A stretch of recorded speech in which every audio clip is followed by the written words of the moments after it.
Hello there and welcome. Today we are still waiting for that first patch, so we're going to do a little bit of an interesting project here.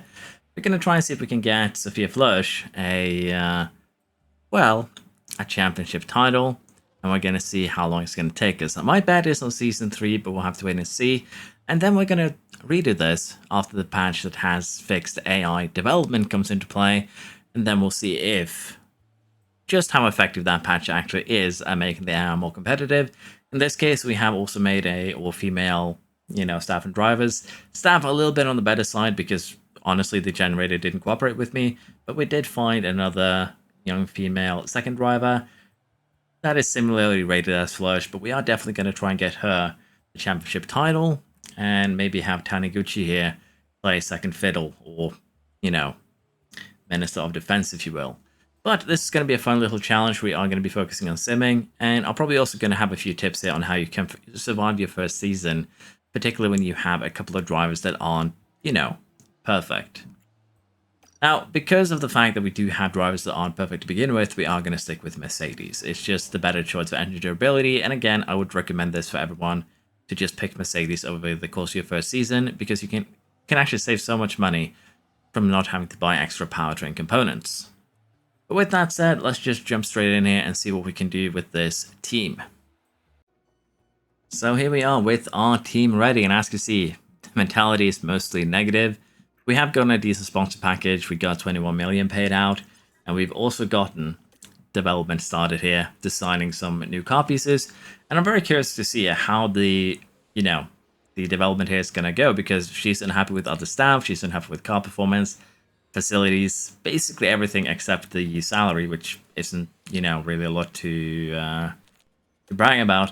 But even then, as you can imagine, we are going to get into a little bit of problems here. And honestly, this is kind of interesting here. They've actually given us 2 female affiliates, so the game picked up what I was setting out here. But yeah, we might actually keep these girls. We'll have to see. But yeah, again, affiliates are earning more than our drivers, so we might need to make some moves here.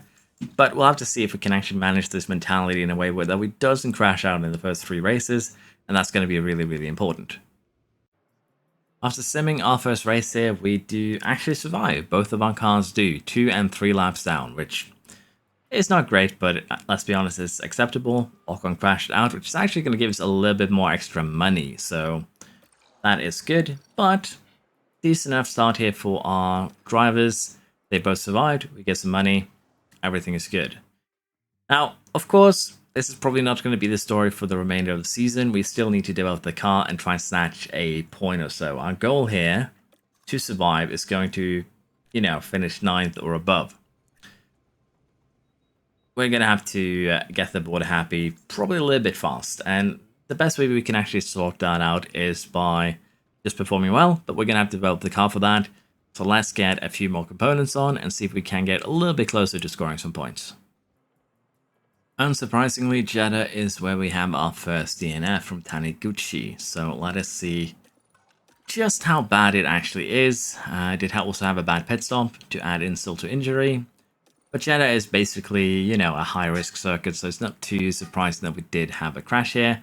The question is just how much of the car got destroyed. And we did lose basically a gearbox, but a chassis is acceptable. It's not the worst, but as you can see, we're already starting to get to the point here where crashes are gonna affect us a little bit, so we do need to keep that in mind. But yeah, we are gonna get our first piece done here in just a few days. Then we'll head to Melbourne, but as you can see now, the Mentality Hub has hit demoralized for our sport director, basically most of our staff.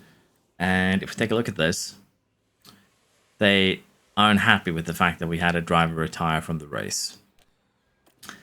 Well, tough luck. It happens. But yeah, let's see what we can do with the car. So with this first underfloor complete, we're actually going to go ahead here and manufacture one. And as you can see, we're getting Melbourne in 11 days.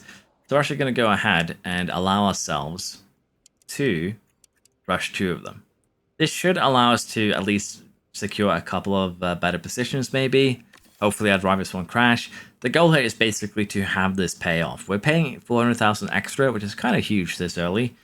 but it's also low enough that I think it's safe to do. Secondly, we also have our second CFD period here, which we're actually going to put it into the front wing for that low speed cornering.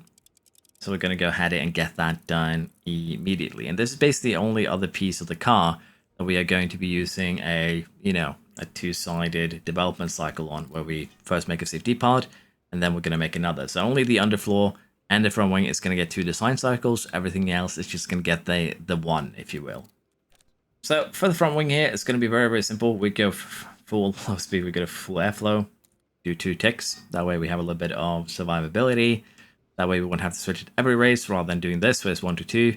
2 to 4 is generally more than enough for our front wing to function properly. So that is what we'll go for. As you can see, this alone is going to put us to the top of midfield in terms of low speed cornering. And of course, we're going to do 2 additions of this. Put 6 engineers on it to speed it up. And we are going to also make that secondary underfloor once the chassis is done here, basically. That's when we'll get started on that. Or maybe we'll wait for the side pod even. Because again, we do need to get every part on the car first. And again, the order isn't really super important. But getting the first edition of everything before we start making the second edition can make the car a little bit quicker.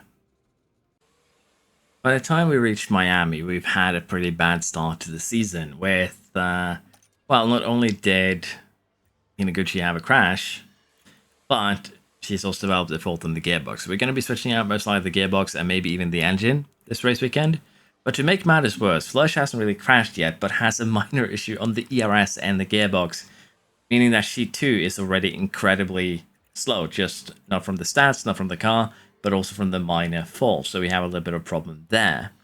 Now, to make everything a little bit worse, we haven't actually finished our development of everything. We're getting the rear wing in 3 days, we're getting our second underfloor in 5 days, our front wing in 2 weeks, because we've had a couple of bad events that has slowed down our development.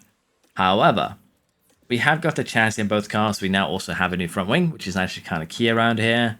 As mentioned, we don't have a rear wing. We now have side pod, underfloor, and suspension for both cars. Didn't really have any of that going for us until now. But with these additions, we are now potentially fighting for points just purely based on our cornering, but we still lack a little bit of a boost that we'll be getting from the underfloor, from the second front wing, and also from the rear wing. So at this point, we're probably going to start performing a little bit better, and we kind of need to, because the board, they're not happy with us. As you can see, we've disappointed in every race so far, below target, so we need to pull ourselves together here and hopefully score some points. Now, Taniguchi has gotten positive in terms of their stats. They're still lacking reactions, but braking is their highest currently, so we might have a good shot here at scoring some points. Flörsch 2 isn't getting the mentality buff, which is honestly the bad part, but I still think that we can make something happen. And as I said, we're probably going to be switching out the damaged components just because of the fact that we need to score a decent result over the next few races, or we'll be in danger of getting fired. Now, another thing that we do have started doing, of course, is upgrade some of the facility buildings here, just in order to boost the mentality. And we're going to keep on doing that and try and score a couple of points there to keep the board happy within the next 5 races. Even with the upgrades, however, 17th and 19th is currently the best we can do. So I think the board isn't going to be very, very happy with me if this continues. So we definitely need to get those final upgrades on the car. Luckily, as you can see here, we only had the 1 pit stop mistake. But it's going to hurt us financially as well if we can't sort this out. So might need a manual control over race there potentially, but I think we'll be fine. We are getting still upgrades, and Taniguchi is growing actually rather quickly. We're also going to get the rear wing now, which is kind of that final piece of the puzzle that we have been missing, and that is definitely going to help us in Imola. So maybe we still have a little bit of a chance here, or maybe I'll get booted very unceremoniously, but it's likely that that might happen. However, we're also going to get started on research now. We are just going to gamble on the underfloor and the front wing being enough to put us in a good position. And with the regulation change that we have been hit with this year, we're actually getting hit with, as you can see, tire preservation and also airflow front. So we're actually going to use this first CFD window on the suspension. And again, you can get a huge boost on particularly, say, your anything really at this low level. And that's kind of what we're aiming for here. We're getting a lot of tire preservation for next year, which is going to help us out. Being more competitive on tires is going to be beneficial. But also getting that airflow front sorted, everything is going to be quite important. And we do want to use our CFD time on research, simply because we are very limited in this first year on what we can do. Now, apparently, you have a missing rear wing, and that tells me that you picked up rear wing damage while we simmed that race. Luckily, no damage to your new components, however. But yeah, that does tell me that Taniguchi had a incident, so maybe she would have performed better than 17th. We can only hope. The mentality hub is positive, and if we get these new parts, maybe we can score a little bit higher up and move from last in the championship. At Emilia Romagna, things are looking a little bit more promising as we end up 12th and 14th. We still have a couple of parts to put on the car, namely the upgraded underfloor and the rear wing. So this is very, very promising to also the front wing for that matter, the second upgrade. So this is very, very promising for us to make the board happier and also maybe score a couple of points. It's also going to be great for the financials since, again, as long as we finish 18th or above, we get an extra 700,000 per driver. In Monaco, we managed to score some very, very vital points with Taniguchi qualifying 11th and apparently improving to 9th. Which is good to see. If we take a look here, Flörsch actually survived and got into 12th. 5 DNFs. Hamilton probably would have pushed us to 10th, meaning we got 1 point. So Hamilton there being very, very kind, giving us an extra point. Our B scoring points is not necessarily what we'd like to see, but in the constructors then, we move up to 7th, which again is plenty. The board wants us to be 9th or higher. So this should keep us going for the foreseeable future. Good infusion of money there too, to add to our current position. Team up upgrade level 2, we're just going to stop right there. We probably do want to do some driver sim right now. The main concern that I have is that Taniguchi might end up becoming our winner because she's going to develop quicker. So we'll have to see if, again, the goal is to get Flörsch a championship. So we might need to get remove Taniguchi or give her a worse car for Season 3, which is not going to help with the morale and potentially the crashes. I also think Taniguchi performed better because she was enthusiastic before the race, whereas Flörsch was not. So we have that to contend with as well. But yeah, I think we are going to get level 1 at least of the race sim up and running. Should help out a little bit. And in terms of our parts here, it's still looking very, very good. We do need to get onto a, positive flow, but this is basically the first race this season where we had every part ready and unlocked. And basically this race, and I would say Hungary, is probably our best chance of scoring points if we score any at all. And again, it's highly influenced right now by our drivers rather than the car. Before we went into Monaco, we were first in low speed cornering. I assume it's going to be the same in Canada. Actually, we'll take a look at Canada and compare cars there. So going to Canada, low speed we're second, 7th and 9th, which shows that we are at least a little bit competitive on the cornering side. And again, it's particularly Monaco and Hungary where we're going to be competitive because, again, low speed, which is where we get our biggest boost, is very important around there. Now, we are going to have a little bit of a struggle here, mainly because of our drivers. And Taniguchi is actually growing insanely quick because she has a maxed development rate. So, yeah, she's probably going to be a little bit too competitive going into the third season, but she might be able to fight for podiums next year, which honestly would be kind of funny as well. We are going to have to give her a new contract though, and I can imagine someone is going to try and poach her. Same with Gulam. Do we have any other staff that's going to get poached? Potentially Bamba. So what we need to do now is actually take the money that we have and get started on contract negotiations and try and get these contracts prolonged. So I'm going to get that sorted quick.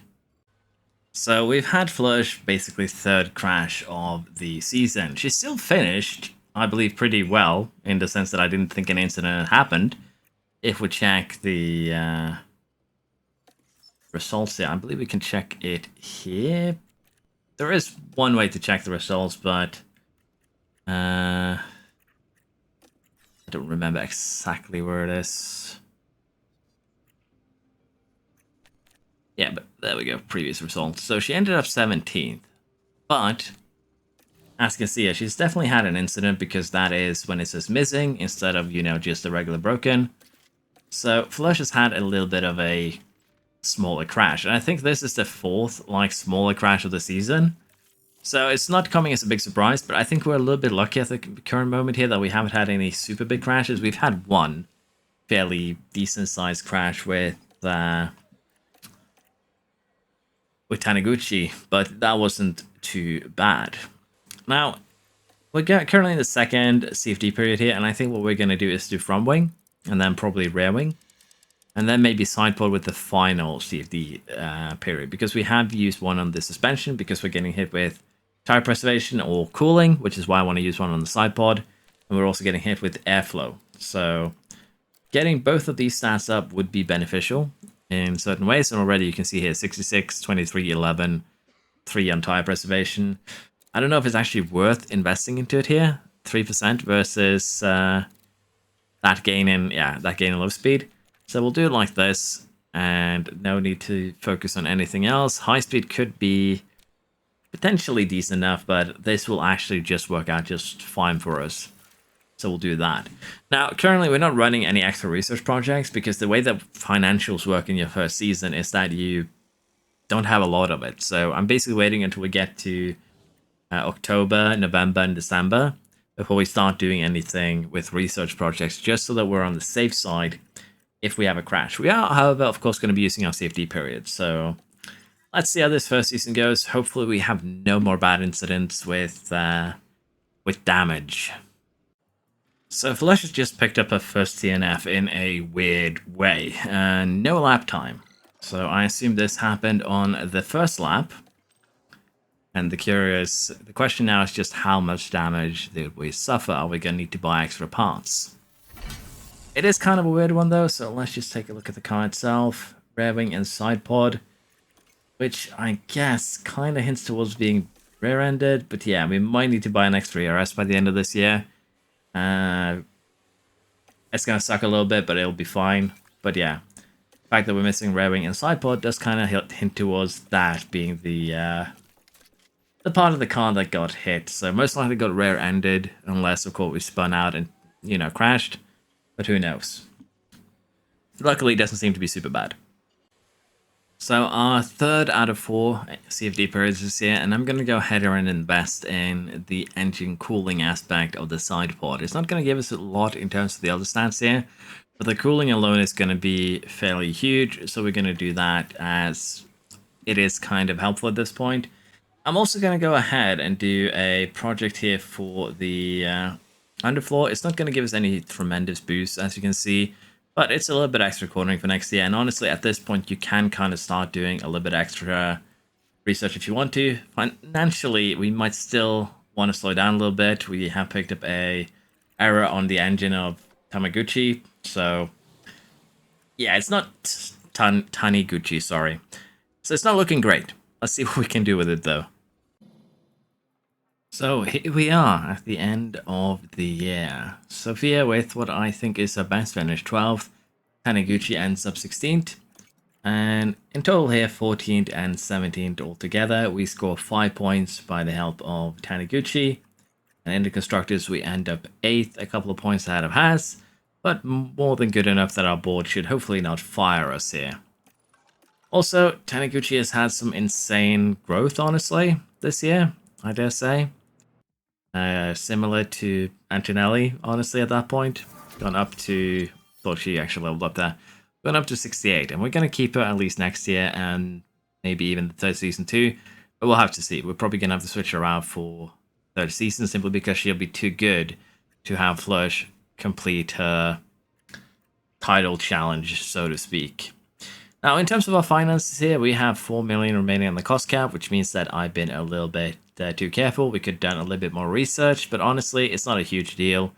We currently have 29 million in the bank, and that's actually a nice sum to bring into the next year. Although we also do, as you can see here, need to do a little bit of refurbishment to boost the mentality. We probably also want to upgrade the hospitality area. A little bit too late to do it now, though, in order to get better sponsorships next year.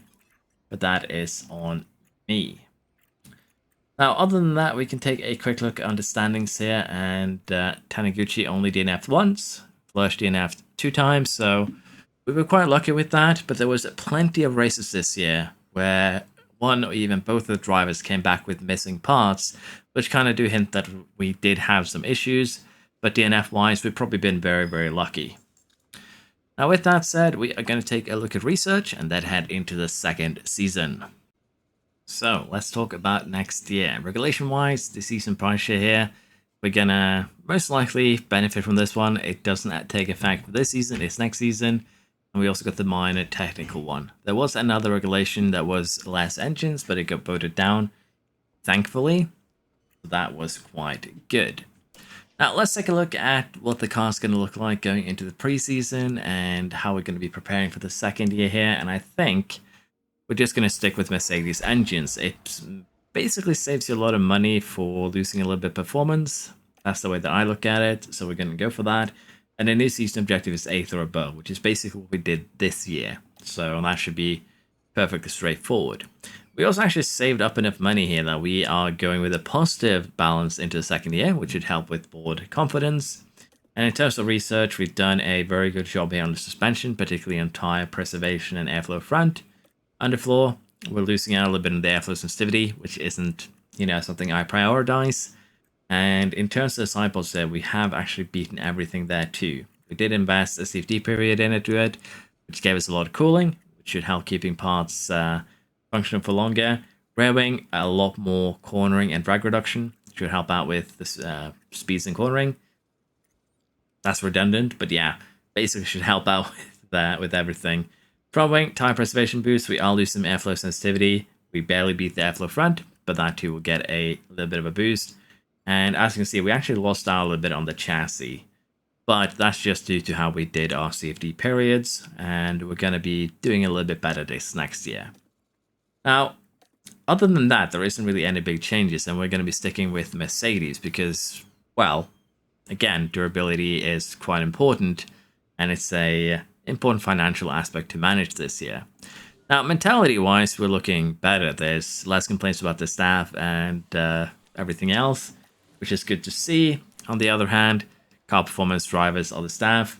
So the fact that they've leveled up over the first year here has definitely helped out with how they feel about each other. So that's really good. But yeah, we'll have to see how Taniguchi ends up here now in the second year. Car performance-wise, we are starting out in 13th and 14th, of course. 7th, 11th, 11th in terms of the cornering. But let's see what the car looks like come Bahrain. We are ready now for Bahrain, and as you can see, we are first, and second, interestingly enough, because we're actually first in high speed too, but we haven't gotten the rear wing yet on car number 2, and that's led to a little bit of discrepancy here, but right now we have the absolute best cornering car, and we're going to try and use that to get ourselves some early points. As you can see, the car isn't estimated to be the best in anything but maybe Japan. Monaco, I don't think it's fully updated yet because I would assume we would do a little bit better than this. But we'll wait and see. Let's see how we do in the first race now in Bahrain. So the results here leave a little bit more to be desired. Taniguchi still got lapped. That's the interesting part, but we have scored 4 points, which is basically as much as we scored last year combined. Now, in terms of the new team changes here, Sainz has gone to Red Bull, Alonso's in Mercedes, Bottas in Aston, and they also picked up Pepe Marti, so there's some interesting driver changes here, let's just say that. Perez and Stroll has found their way to Alpine, Astley's in Kick, Beganovic and Goethe is in Haas, like usual, and Russell, of all people, has also ended up in Aston Martin. Flörsch ended up 17th after qualifying 19th, so that does leave us a little bit worried that maybe, just maybe, we are going to be struggling to get this challenge done next year with Flörsch. We'll have to see, though. We have a year full of development now, which we're going to get hit by the big regulation change, which is going to have an effect on how things end up end up kind of developing, if you will. And if we take a look at what we're doing now currently, we're not going to be designing anything. We're just going to be saving our funds so we can actually do some facility upgrades before we go into next year and kind of get everything sorted out. But hopefully we can still get something done here. And as you saw, we are going to be making a lot of money from our race results, provided we just finish higher than 17th for the most part. With that said, though, let's continue. We're going to go to Jeddah. We're going to do some more races and see how this first half of the season progresses. Jeddah went quite a bit better, with Taniguchi getting 6th place and Flörsch scoring her first points with a 9th place finish. At least we didn't get lapped this time around, so we'll have to see what we do. Red Bulls are still going to be looking fairly unbeatable this year, but we're already found ourselves up in 4th place. And if we keep this up, things are going to be looking good for our prospects next year. So Japan offered us our first DNF of the year with a bit of a crash here, where every single component on the car either got failed or ended up missing. So as you can imagine, not the greatest start to the Japanese Grand Prix, which was also a race where we were expected to perform at least a little bit well. But with that said, it has been a really, really good start to the season. Even with these costs, I'll be perfectly honest. And if we take a look at it, we are still first in everything. But again, this isn't really accurate unless it's before a race weekend. And if we take a look at the standings, we're still 4th. We're going to be fighting probably Aston Martin and Mercedes for it. But we are going to be basically, again, just fighting for that 4th place. I don't think we're going to catch up to the top 3 here. The Bulls, McLaren or Ferrari. But at least we're going to be able to cause a little bit of mayhem for the fight for 4th. But as you can see, Taniguchi is basically every single one of the points, except for that one time Flörsch actually scored some. So yeah, next year is going to be very, very interesting. Let's just put it like that. And here we have the big regulation change. And as you can see, a complete rear wing overhaul, which means that everything but the rear wing gets hit by 70% or 55% and 65%. Honestly, the complete rear wing overhaul, or basically the one where you get 50-70 split, is probably a little bit easier to manage than the 55-65 split. But yeah, everything is going to lose a lot of expertise, and that's kind of going to be the hope here for us. So let's see what we get. It's going to take a week until we get the response, but it doesn't really matter. It's going to be a week, and then we start doing research. It's going to be more like it. Now, apparently the chassis is in low stock, but nothing we can do with that. We are already making a lot of pieces, so yeah, we'll just have to deal with that as it goes. But so far, honestly, I'm kind of feeling like this is going to be a little bit more challenging maybe than what I signed up for, but we'll see. Okay, what regulation change are we getting hit with here? We are getting the major rear wing change, so the one that we didn't vote for, 55-65 split. And if we go and have a look here at the board, we're losing a decent chunk here. And honestly, since it is everything, I think the play here is going to be pretty straightforward. We have 5 CFD periods. And I think the play here is going to be that we use a CFD period on everything but the chassis. The chassis is strong in, top speed and cornering to some degree. But even then, I think it's going to be more worth it to use the CFD time elsewhere. And we'll just keep one slot basically having a chassis project running for the entirety of the year to make up for the fact that we're going to be not using CFD on it. Now, to get started here, we are going to do the front wing. And we're just going to work our way down. But the fact that we finished 8th is actually kind of a blessing in disguise, because this gives us more CFD time, which is going to be kind of key here actually in dealing with the AI. And as you can see already, we're getting 20% back here. We are basically getting the same here for low speed, about 10% for medium and high speed. So even at CFD, even if these numbers look great, we're still going to be a little bit on the back burner come the end of this season, honestly, and that's just how things are going to have to be. Now, for the chassis here, we're going to focus initially on the cornering and top speed aspects of it, and we might do the other aspects once we kind of get closer to the end of the year. But for now, that's going to be the focus. Side pods are also going to be quite important here because I want to get not only the top speed, but also the cooling and airflow middle up. Airflow front is basically very weak.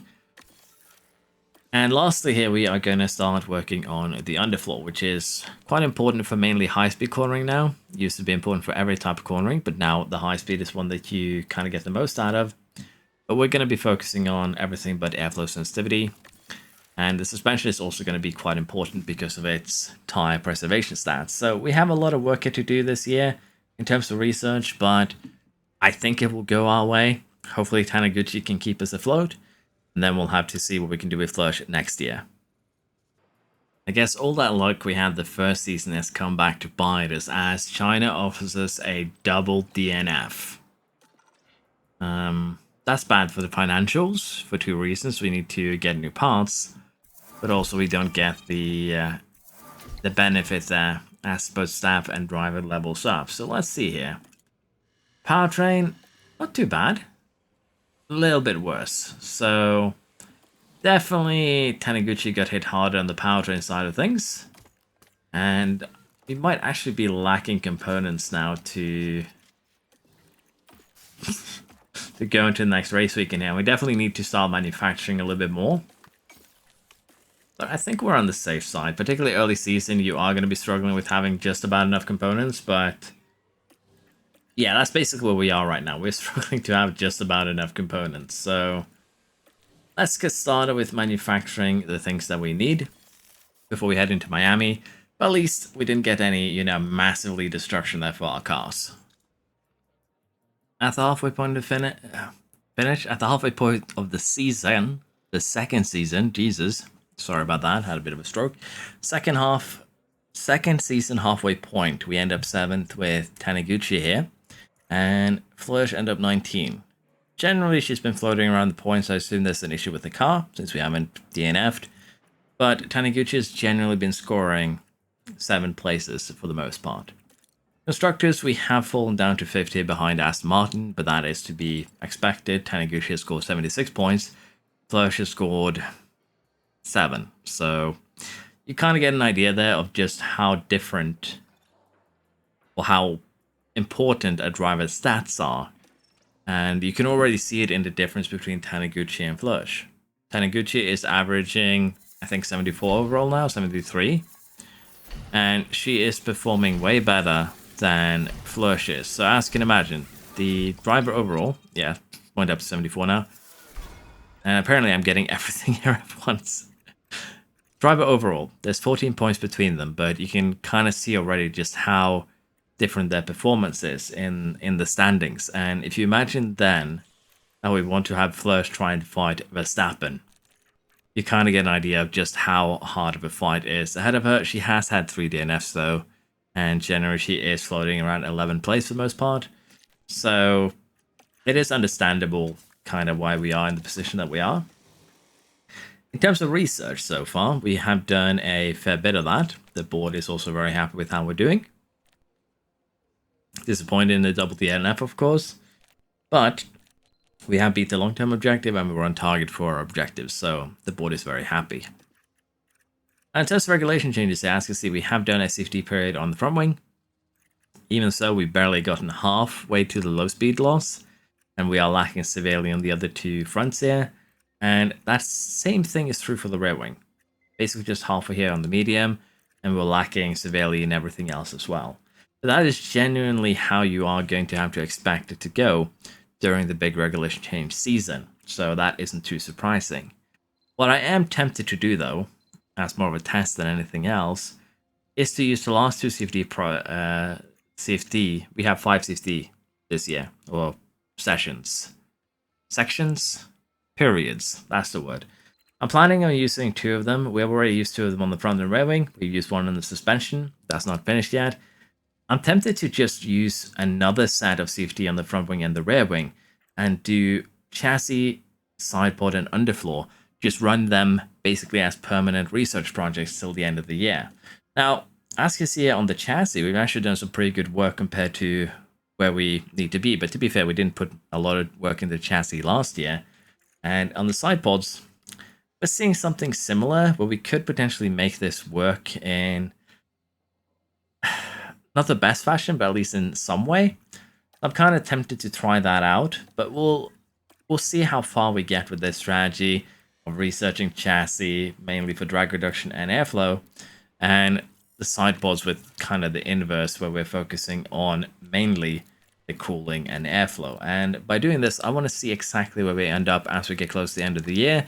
If we feel like we don't need to use CFD time on either of these, as well as the underfloor for that matter, we're going to go ahead and give an extra CFD period to the front wing and the rear wing, as both of them have huge effects on your cornering. So that's going to be the play. I don't know if we're going to be able to pull it off, but financially we're doing great. So it looks like we might do something a little bit off-hand this year. And as you can see, mentally now we're doing great. The only problem that Flörsch has is the car performance and performance versus teammate. And again, I don't like this debuff because it doesn't make any sense. Flörsch is a 60 rated driver who is currently driving the, according to the game, 15th best car, 16th best car.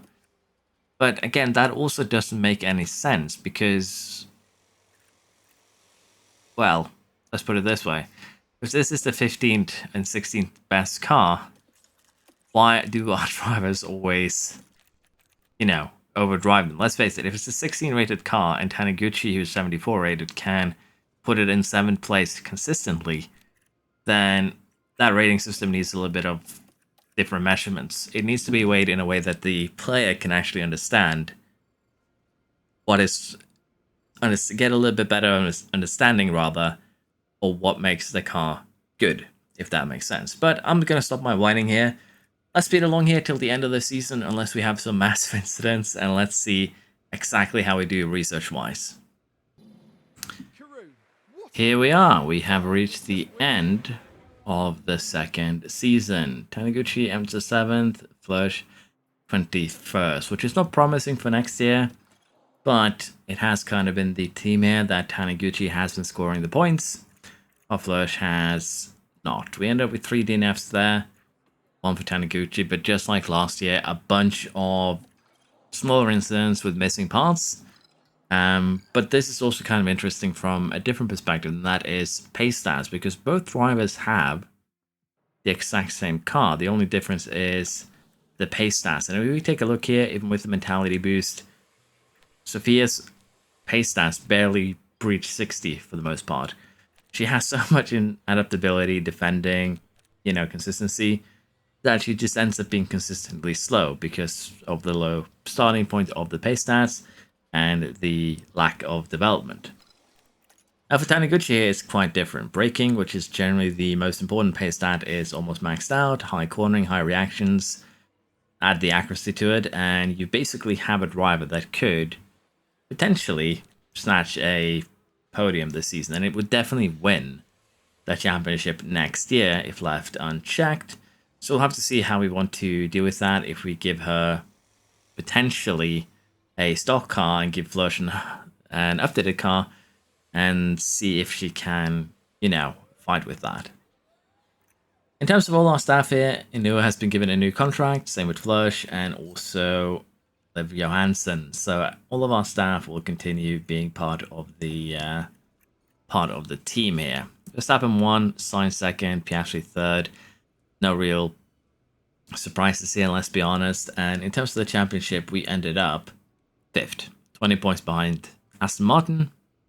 And I'm very, very curious how we're going to do next year. Now, we are still doing a little bit of research here. I don't think we will be able to do anything more.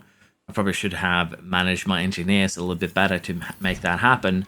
But we did do what I initially said that we would, which was to put an extra safety period in the rear wing and the front wing, which means both of those have gotten 2 periods and the suspension has gotten 1.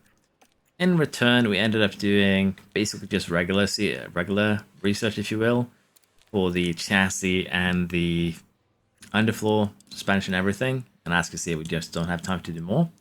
And even then, we should still be fairly good next year. We can, of course, develop these parts next year more easily.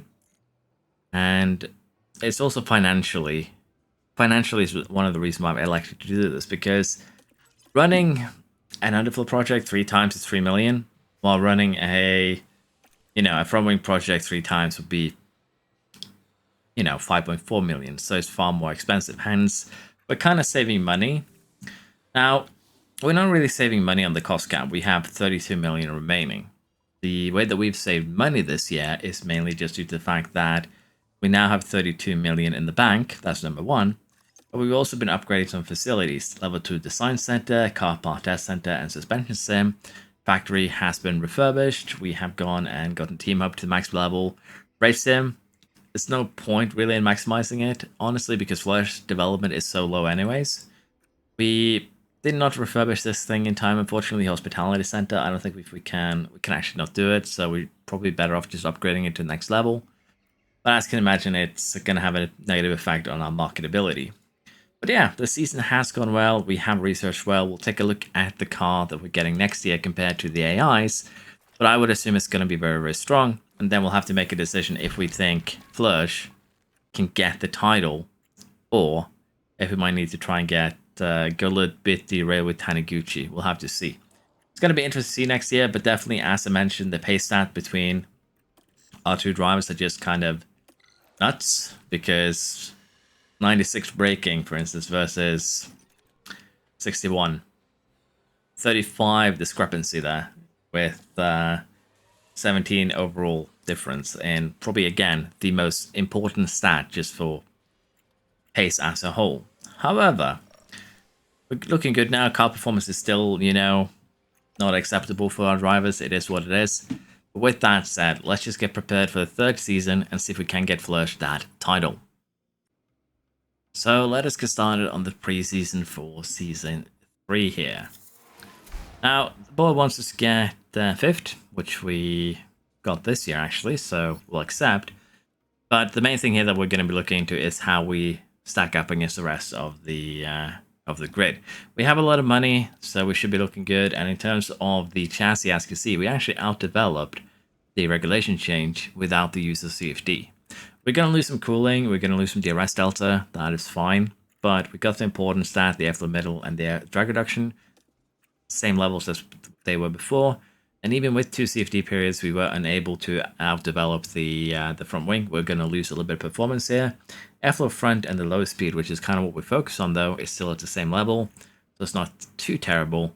And in terms of the rear wing here, again, we're losing a little bit in kind of across the table.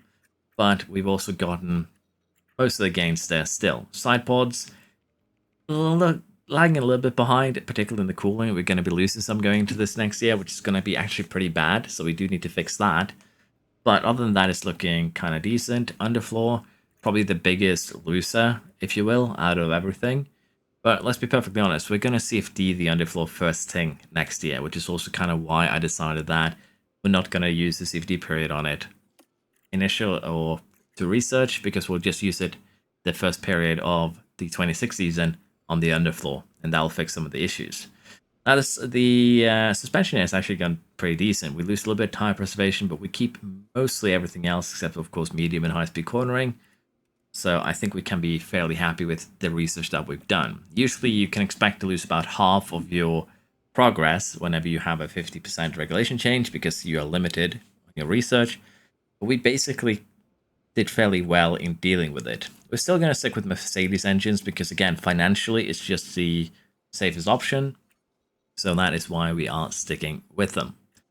Now, we have actually given Flörsch a 5 million a year contract. And the reason for this is incredibly simple. It is to help the mentality. And as you can see, the car performance is still an issue. But even with the 5 million a year salary, she just gets one bump up there. So that worries me. Taniguchi, on the other hand, is getting debuffs because of the contract salary. But yeah, we'll have to see how we deal with these two. We might need to replace Taniguchi fairly quickly. Now, here's the funniest part. The car is 1 and 2nd by quite a margin by the looks of it. And even then, I would assume this is just Flörsch not being updated. I would hope so, because she's still unhappy with it. Now, if we were to compare ourselves to our biggest rival, Red Bull, we don't have that huge of a gain. We have 1 kph. That's not a lot. However, we have almost 200 low-speed cornering. We have 140-ish medium, 160-ish high-speed. Dead air tolerance, preservation, cooling. We actually have a fairly big advantage right now. The question is that advantage big enough that Flörsch will be able to, you know, beat Verstappen? And that's going to be kind of the big question, if you will. So with that said, we are going to get started on developing the car, and then we'll see how we stack up for that first race. So here we are. We're ready for Sakhir, Bahrain, and we have every single part manufactured, which means we have a completely new car. And finally, Flörsch is happy with the car performance. Now, in terms of analysis, if we were to compare with Red Bull, we now have almost 1.5 kph on them. We have increased our low speed advantage to 300. Our medium speed advantage almost as much as well. And our high speed advantage is nearing 400. To be fair though, Red Bull has actually added weight to their car, so that should make things a little bit interesting.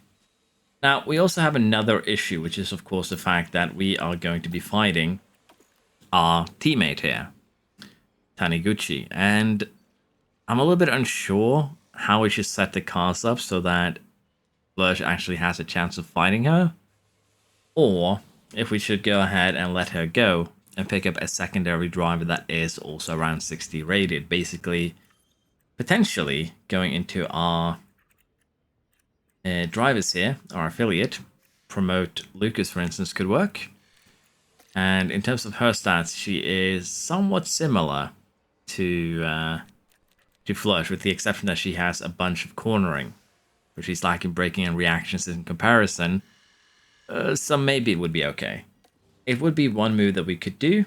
I'm actually a little bit uncertain what we exactly want to do here, but for now, I think I want to actually try and take car 2 here. This is going to be something that's going to hurt in terms of not only performance, but also in a mentality aspect. I'm going to go ahead and tune some of these parts down. I'm going to give her just the front wing, the side pod, and the suspension. And we'll see if she beats Flörsch with those 3 parts, which honestly, she might actually do. Financially, we also gotten quite a boost here. Flörsch, as long as she finishes 8th or higher, and Taniguchi needs to finish first. So that kind of gives you an idea of what exactly is going to happen here with us financially, and also just how behind Flörsch is on the pace stats. But we'll try this, and we'll see how that actually plays out in this first race of the season. Now, of course, I'm not going to be playing the race itself. This is more of a sim challenge. If I play the race themselves, I could manually slow down Taniguchi, give her an extra pit stop or 2 to make sure that Flörsch ends up ahead. However, because we're doing a bit of a simulating challenge here, that's kind of like cheating a little bit, so let's not do that. But Taniguchi qualified first. I need to check something here. Reports. Pre-race report. Sorry. Pre-race report, qualifying results. That's 4/10 quicker almost. Oh, rather, close to 3/10, don't worry. 3/10 quicker. That's not an unbeatable, distance in terms of races. So maybe Flörsch can make something happen here. Let's simulate the race and see what happens. And as I said, worst case scenario, we might have to give Taniguchi a second tier car. Formula One's newest team, shattering all expectations. That looks like Taniguchi's helm, I'll be honest. And I was correct. It was in fact her helmet. Flörsch, on the other hand, did end up second, and she did beat Verstappen by 40 seconds. So we're on the right path here. And as you can see, with just 11 seconds between them, if we strip one more path of Taniguchi's car, Flörsch could potentially be in it. But we need to, again, be careful here. Flörsch has been more error prone than Taniguchi. I still think it would be funny to kind of pit them against each other a little bit. Financially, it's going to make my wallet hurt a little bit, but that's not a big deal. We are kind of safe financially at the moment, so this shouldn't, pester us too much. Now, as I mentioned, because the car versus teammates car is going to be a problem, mentality is going to go down, which is actually kind of a positive thing here, because stats go down. So we'll have to see. I think, as I mentioned here, we might need to shed one more part.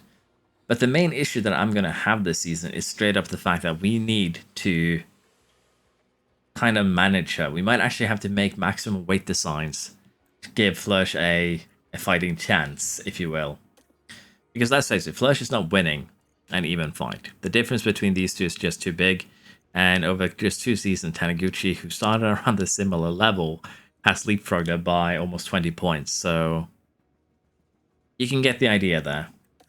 So I think actually it would be funnier to do Corinne Lucas, to go ahead and promote her. But we'll keep it safe from the start of the season. And maybe if there is interest, I'll go ahead and do a kind of a different challenge. And what I'm thinking here is, again, this is just, sorry, me just going on a bit of a tangent here. But if you'd like to see it, we might go ahead and see if we can see how close we can get these two by managing components, which also could be a little bit fun. But I think, unfortunately for Taniguchi here, she's just too good. She's just too good for giving Flörsch the title. But let's try and manage her. I still want to do it. I like racing talent. She is Antonelli levels of talent, honestly. So let's see what we can do here. Next up, Saudi Arabia. In Jeddah, Flörsch wins, but it might just be because Taniguchi actually got, you know, DNF'd. I don't know exactly what happened here. She did have the fastest lap. We did actually go ahead and remove her front wing, basically go back to the base spec. That might have played a part, but that does put Flörsch in the driver's seat with the help of that DNF. And she's already picked up 2 podiums and a race win here after scoring less than 10 points total so far, I think. That's kind of a fun little tangent, if you will. We'll take a look at exactly how many points she scored. But that's going to keep things a little bit interesting. But honestly, it's also kind of, again, just a testament to the pace stats. So let's see here. She scored 8 points total before this season. And she's picked up a win and a podium. I think research is a little bit powerful. But yeah, as I mentioned here, the car that Taniguchi is driving, sidepod and suspension, is... She basically broke the only things that were the second level of spec, which means that we need to make new ones, which is a bit of a problem. Apparently it failed on... Yeah, that's a bit of a problem. But yeah, she broke the only things that we had on that were new spec, so we'll have to deal with that. Powertrain didn't take too much of a beating, so that's not really an issue. But the fact that she only has a suspension and a side pod to fight versus Flörsch and might still be very much winning is kind of scary. But we'll have to see what we can do here. I'm still going to try and give Flörsch every advantage. Taniguchi would probably, you know, leave the team if this happened in reality. And I do actually kind of feel bad for doing this even against a data entity.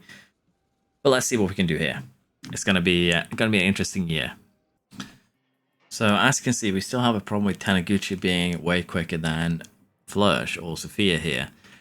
Now, we still have a pretty decent gap down to the rest of the grid, but Taniguchi has gotten back in the lead, and we do have to kind of deal with that if we want to, you know, get Sophia the championship. Now, we're basically unmatched at this point, and again, one of the points of doing this challenge was kind of that we can do it again after the next patch to compare AI development. We'll take a look at basically the save data development too to have a bit of a better idea. But that was one of the points here. But what I think we might need to do is put Taniguchi in a completely stock car from the start of the season. And it would actually be kind of interesting to see if the AI could even catch up to that, with Taniguchi being kind of the market for it. And let's face it, Sophia is probably going to need every advantage she can get.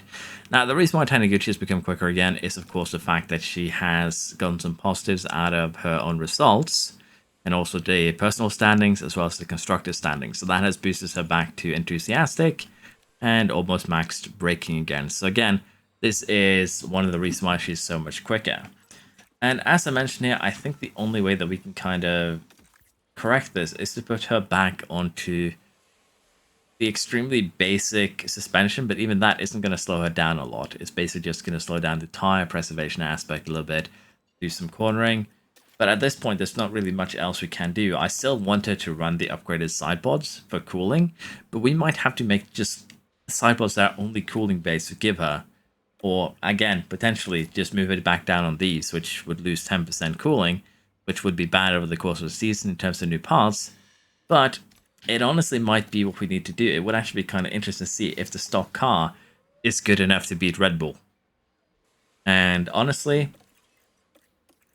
I should probably sit down and discuss with you guys on Discord, for instance, a little bit more when I do things like this, because I get a bunch of ideas halfway through the video, and they're kind of hard to incorporate. But I think we might try this with Taniguchi, just see how she performs in a stock car over the course of the season, or we give Sophia the upgrades. And again, she's going to hate me because of the difference in the cars, but it's just how things are going to be. With that said, we're going to jump here, try and see how it goes in Miami, and then maybe, hopefully, have a little bit of a fight between these two over the course of this year. By the time we get to Monaco, Flörsch gets a second win, which means that up to this point, Taniguchi has kind of been dominating in the stock car versus a very upgraded one. And that's bad news. Now, since Flörsch has also been the driver that's been most likely to crash, I'm surprised that she survived the first 8 rounds, but let's face it, the second she crashes, she's basically out of this kind of running. And you can kind of see a difference here, 2, 8 in podiums. 6 race wins, 6 podiums. Flörsch is only 1 when Taniguchi has DNF'd. So this is going to be a very, very difficult challenge. We are still upgrading the car, so we're getting to a point where most likely Flörsch will get closer. But if she gets close during the phase where, rather if we get her close to Taniguchi and capable of beating her, and she starts crashing, that's going to be heartbreak. So we'll have to see exactly what we can do here. But we are still designing, as you can see, suspension, side pods, chassis. We're going to keep on upgrading everything. And honestly, Taniguchi developed a little bit too quick here. Railing and suspension damage. Does that mean that she spun? Or someone did straight up crash into her? She's actually using the second railing? No, you're supposed to use the stock one. Did destroy engine and gearbox, so maybe someone crashed into her. Did just give Flörsch a new set of engines just to try and be a little bit more competitive, but basically run down. So this might actually turn out to be an advantage for Taniguchi. We'll have to wait and see. But yeah, looks like we'll still have a bit of a fight on our hands, and honestly, it's gonna be. I'm probably gonna think this is gonna go Taniguchi's way. It just seems that way at the moment. Maybe with a couple of upgrades, the second half of the season could be Flörsch's, but as mentioned, a DNF or 2 could completely ruin this for her. As Taniguchi already done it and is still leading, so hard to say. By the time we get to Austria, looks like Taniguchi has won again, but Flörsch should be more competitive now. Actually finishes 4th behind Verstappen and Russell. West race though, so that might explain it, but Taniguchi did come in first. However, as I mentioned, we now have kind of gotten Flörsch a little bit more competitive. She even had another win. And it still looks a little bit weird, honestly. 8 versus 2 wins and just 20 points between them, but that's what a couple of DNFs will do to you. Now, the reason why I say that Flörsch is probably going to be a little bit more competitive is straight up due to the fact that we have gone ahead and made a new suspension, side pod, and chassis. And if we take a look here at the car analysis of car 1 versus car 2, we're going to be seeing something a little bit interesting. So, the car that Flörsch is driving has more than 2 kph advantage. It has a good 140 low speed advantage, 160, 170 medium speed, almost 300 high speed advantage, and even then, she is struggling, very much so, to beat Taniguchi. So the pace stats here do seem to be very, very important this year, maybe even more than previous years, because Taniguchi is still pretty maxed here in terms of the pace stats to some degree compared to Flörsch. But even then, this is kind of insane, I dare say, that she is just performing so much better. So, yeah, pace stats might be very, very important this year. It's, again, 20 overall more, but the pace stats probably more like 30. So, gives you a good idea of just how powerful they are. But We're still developing the car. Flörsch is getting more and more advantage, so as long as she keeps it on track, she should be able to catch up by the end of this year. But let's see how we look around the summer break. Going into the summer break here, we've done a little bit of a comeback right now for Flörsch over Taniguchi, and we'll take a look at that in just a second, as apparently everyone is once again leveling up. But yeah, Taniguchi here, I believe she picked up a severe damage to ERS last race. She ended up 6th, I think, 7th, while Flörsch won, and Flörsch has actually been winning the last few races here. She's now up to 6 race wins versus Taniguchi's 8, and she has taken back that lead. Again, most of that is basically just due to the fact that we have given better chassis and side pods that have definitely helped with the charge, but Taniguchi is still running a very, very strong second, and if we even just take her car and compare it to, say, the Red Bull, we can see that even our stock, well, this is probably a bad time to check, but I would assume that even our stock car is going to be way, way more powerful than the Red Bull car is. And again, looks like this is going to be a pretty simple knockout. So unless something interesting happens over the course of the second half of the season, we're just going to head directly to the summary. And as I mentioned here, one of the ideas behind this video was straight up that we wanted to make Flörsch champion before the patch, this next week's patch, and see if we can do it again after the patch. So I'm probably going to release something next weekend, I would hope. But this is also taking a little bit longer than I anticipated to make, so apologies for that. But let's see what the rest of the season has to offer. In Singapore, one of the concerns to come through with Taniguchi scoring a 3rd place finish here in what was a vet race, and Flörsch DNFing, leading to still a fairly close fight. Flörsch is still in the lead, but Taniguchi now just 7 points behind, and if she picks up another DNF to kind of equalize them, Taniguchi will be back in the lead. Now keep in mind, Taniguchi is at this point still rocking that very standard car, and she has been scoring 2nd places pretty frequently. So the Red Bull's actually getting ahead of her there is more due to, I think, the rain than anything else. Also, Verstappen is 270 points, Sainz is 138, so he's still a bit of a monster there, if you will.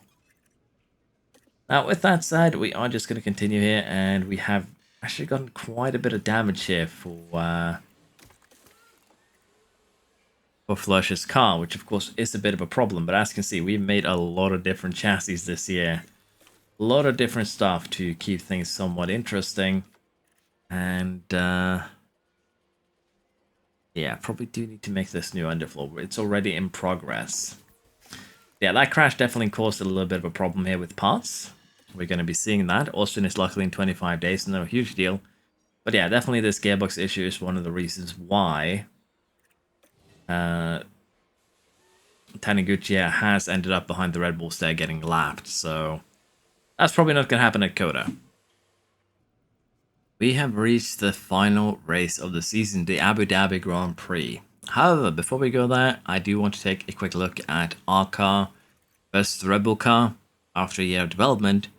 And they've done some very weird stuff here. 28.2 kilograms worth of car. 300 almost low speed advantage. 300 almost medium speed advantage. Or nearly 400 high speed advantage. They've done some pretty silly stuff here that has made it incredibly easy for our drivers to perform very, very well. And also keep in mind that most of the season, Taniguchi has been running the stock car you get at the start of the year. Of course, we put some new parts on at the start, took them off a little bit later, and for the most part, except for this last race, she'll be running a kind of second spec car to Flörsch. She's been running a spec car that we get at the start of the season, and she's still been able to beat Verstappen. But let's face it, Verstappen is insane for even getting close to Taniguchi with just how far behind the Red Bull is to begin with. So it's been quite insane. But yeah, Flörsch is going to get her title here. Taniguchi did win more races, and as you can see, we haven't actually won every race this season. We had a couple of races that we lost due to component issues, basically mechanical faults that put both of our drivers out of contention for the win. So that did happen, and also the DNF stats have kind of been flipped around here. Just 1 for Flörsch versus 3 for Taniguchi. Flörsch has also had a few races though where she has picked up some sort of damage, so that has definitely also played a part in her not DNFing as much this year as compared to the last few. But it's definitely possible and also quite easy to take a low-rated driver like Flörsch and make her a champion in the current patch. However, it's going to be patched probably sometime next week. I'd say probably sometime early next week. And we'll have to see if it is as easy to do it again then. But let's see what this final race has to offer, and then we'll make our kind of final offerings. Looks like Flörsch did win, and Taniguchi came second. Just 3 seconds between them. So I think we ended up with a pretty kind of balanced build here, where one kind of ended up next to the other. But yeah, bit of a weird one, particularly also the Haas choices here of drivers. But yeah, Flörsch did win, almost 500 points there, 2 points off. 450 for Taniguchi, who again developed fairly nicely over these 3 years. Development did slow down massively this year though, probably due to the fact that we have forced some mentality issues on her by having her run a worse car than her teammate. So I could assume that is also one of the issues, that development has kind of halted a little bit. But we did win, and I'd say we won kind of in style. Red Bull did take 4 race wins off us, but it's Red Bull. It happens anytime we would have a bad day. Red Bull would come in and get that with ease. But yeah, Flörsch can be made champion with ease. As mentioned, the only real challenge you're going to have is actually the teammate. Teammate was the hardest opponent to beat when it came to it. But it's also just an insane improvement from 8 points the season before to 498 points season after. So hopefully the AI gets a little bit of a buff there to their research. I would very much like that. But yeah, that was it. Basically, less of a story, more of just a experiment where we kind of follow Flörsch and Taniguchi over the course of these 3 seasons. And as you can see, it's not exactly difficult to make Flörsch champion. Again, I probably would have liked to delve a little bit deeper into the research aspect, the development aspect. But let's be honest, this video would be probably twice as long if I did. So I'm planning on doing a research video after the next patch. I want to see what the AI does first, and then make kind of a tips and tricks guide from there. But yeah, thank you very much for watching. Hope you enjoyed this. Kind of different to what I usually do. Sorry that it's been a couple of days without videos. This took a little bit longer than I intended, and I've just generally been feeling very, very tired for the past week or so. Hopefully that stops, and I feel a little bit better sometime soon. I did suffer with a sore throat.